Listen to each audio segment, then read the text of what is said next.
नक्सलवाद पर पूरी नकेल कसी गई है। याद करिए, पहले आतंकी घटना घटित होती थी और कांग्रेस और सपा के लोग क्या बोलते थे? कहते थे साहब आतंकवादी तो सीमा पार के हैं। इस समाजवादी पार्टी तो आतंकवादियों की हितैषी पार्टी है। आपने देखा होगा इनका काले कारनामे। संकट मोचन मंदिर जो बजरंगबली का मंदिर है, जहां पर बजरंगबली को रामचरितमानस लिखने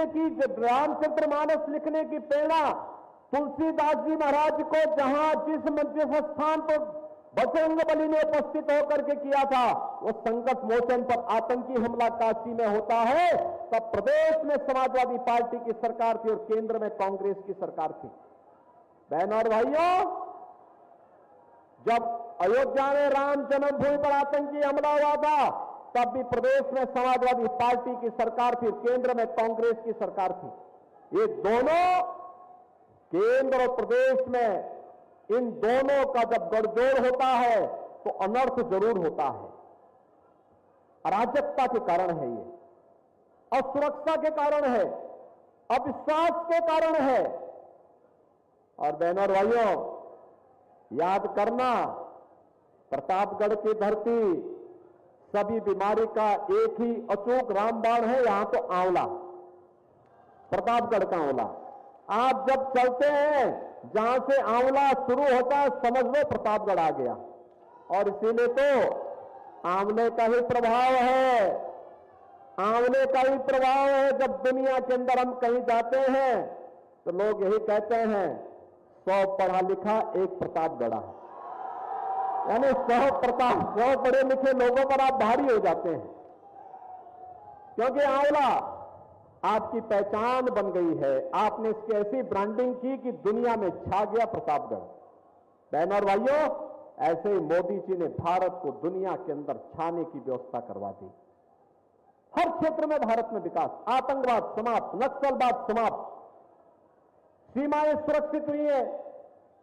और अब तो पटाखा भी फट जाए ना जोर से, तो पाकिस्तान पहले सफाई दे देता कि भाई मैंने नहीं किया है, क्योंकि उसे मालूम है कि कहीं लेने के देने न पड़ जाए। ये नया भारत है, छेड़ेगा नहीं, लेकिन अगर कोई छेड़ेगा तो उसको छोड़ेगा भी।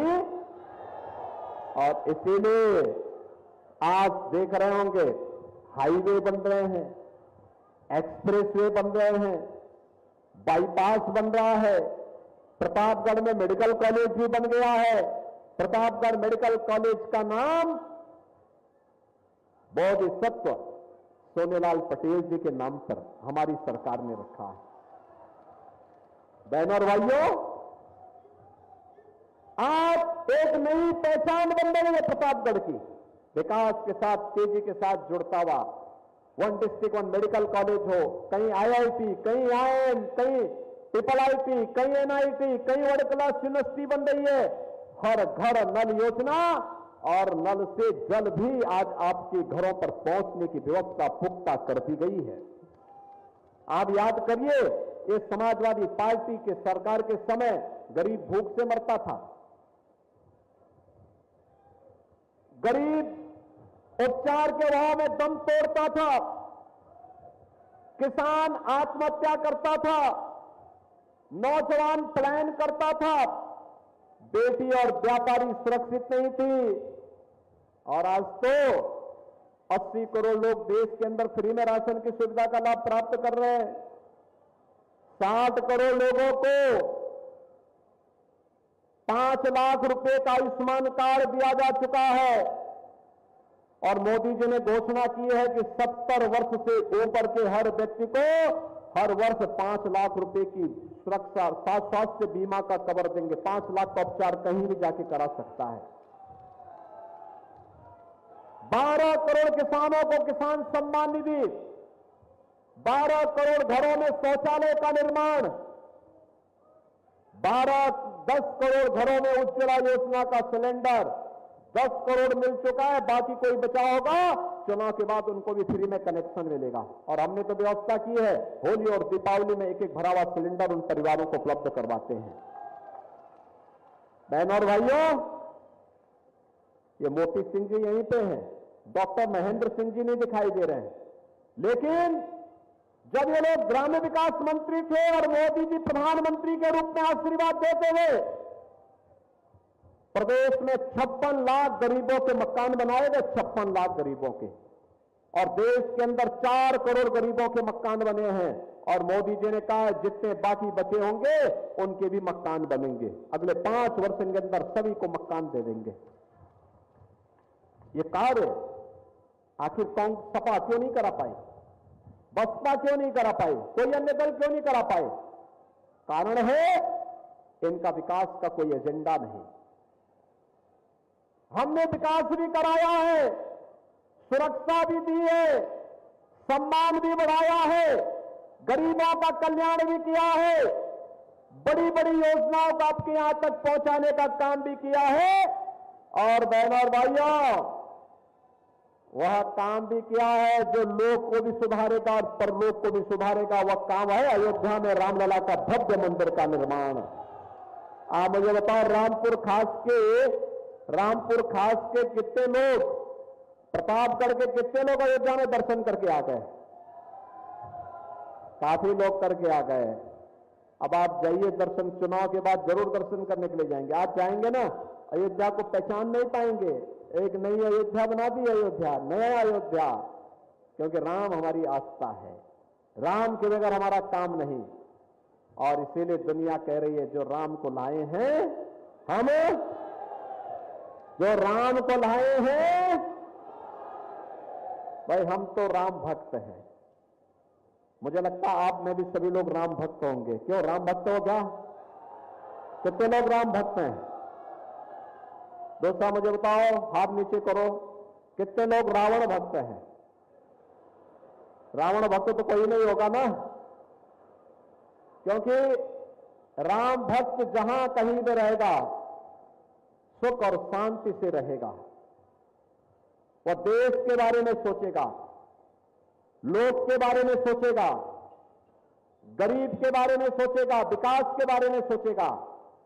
और जो राष्ट्रद्रोही है, रामद्रोही है, वह रामद्रोही भी है। जो रामद्रोही है वह राष्ट्रद्रोही भी है, विकास का विरोधी है, भ्रष्टाचारी है, दुराचारी है, माफिया है, आतंकवादी है, अराजकता पैदा करता है।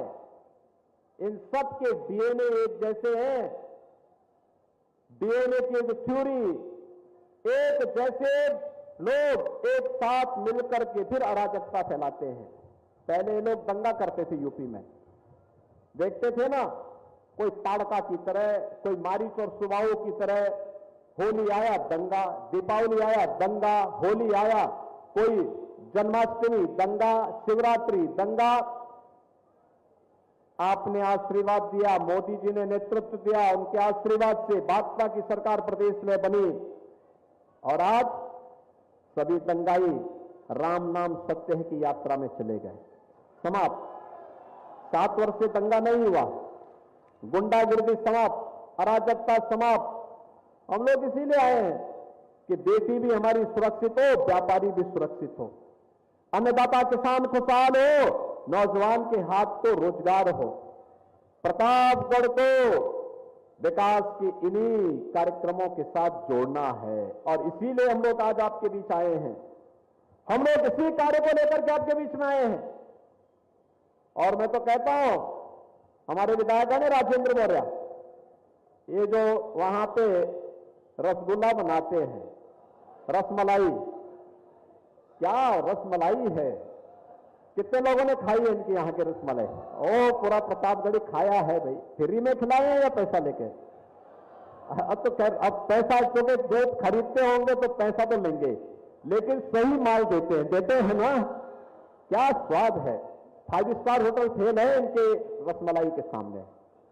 और इसलिए बहनों और भाइयों, अब प्रतापगढ़ को आगे बढ़ाने के लिए हम लोग आगे कार्य कर रहे हैं। मैंने कहा इन लोगों से, ऐसा प्लान तैयार करो। बाईपास गडकरी जी से संगम लाल ने स्वीकृत करा ही दिया है, धड़ल्ले से प्रयागराज वाला मार्ग भी बन रहा है, अयोध्या की और प्रयागराज की 4 लेन की कनेक्टिविटी हो गई है। अब इसमें औद्योगिक गलियारा बना करके ऐसे उद्योग लाओ कि प्रतापगढ़ का हमारा नौजवान नौकरी और रोजगार के लिए बाहर न जाए, दुनिया नौकरी मांगने के लिए प्रतापगढ़ के नौजवानों के पास आए। बहनों और भाइयों, एक तरफ विकास और देश की समृद्धि, आत्मनिर्भर और विकसित भारत के लिए मोदी जी के नेतृत्व में हम काम कर रहे हैं, और दूसरी तरफ ये समाजवादी पार्टी और कांग्रेस का गठबंधन क्या करने जा रहा है? ये कह रहा है कि सत्ता में आएंगे तो एक विरासत टैक्स लगाएंगे। विरासत टैक्स का मतलब आप जानते हैं ना? आपके बाप दादों की जितनी जमीन होगी, जितनी प्रॉपर्टी होगी, मकान होगा, पैसा होगा, जेवर होंगे, इसमें से आधा ये लोग ले लेंगे। क्या आप इसको छोड़ देंगे क्या? ये औरंगजेब का जजिया कर है, इनके अंदर औरंगजेब की आत्मा घुस गई है। और औरंगजेब, कोई मुसलमान भी अपने पुत्र का नाम औरंगजेब नहीं रखता, क्योंकि औरंगजेब इतना क्रूर था कि उसने अपने बाप को ही जेल में डाल दिया था, अपने भाई की हत्या कर दी थी। और औरंगजेब की आत्मा जजिया कर लगाने के लिए इनके अंदर घुस गई है। देश का पता नहीं क्या अनर्थ कर डालेंगे लोग।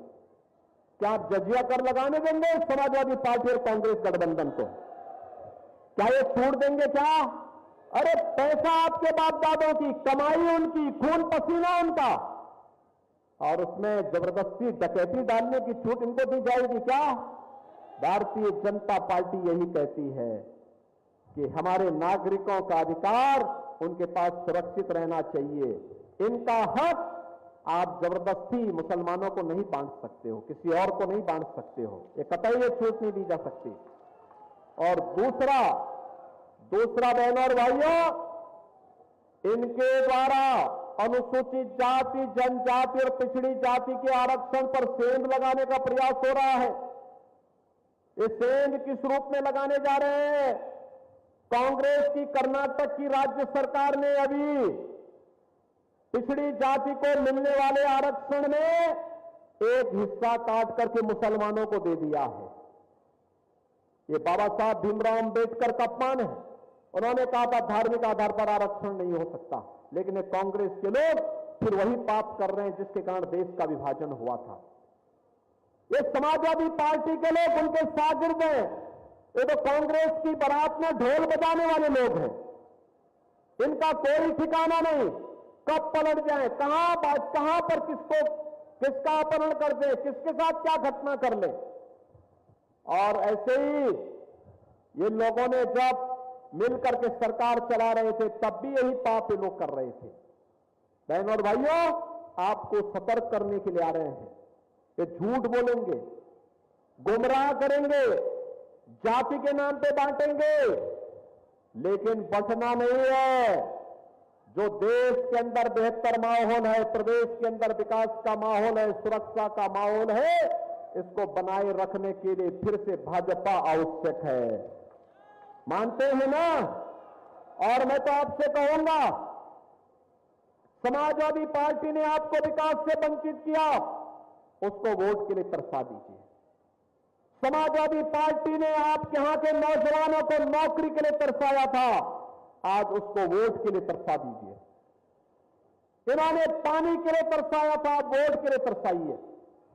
इनको किसी भी स्थिति में माफ करने की आवश्यकता नहीं।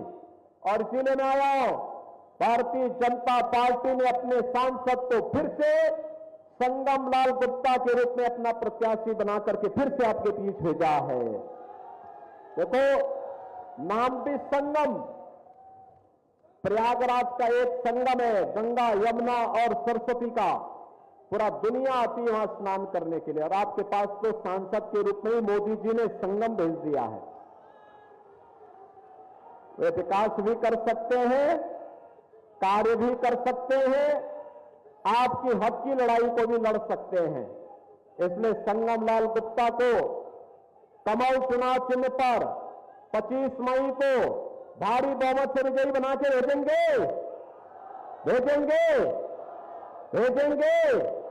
सभी के हाथ नहीं उठ पाए हैं अभी तक, भेजेंगे।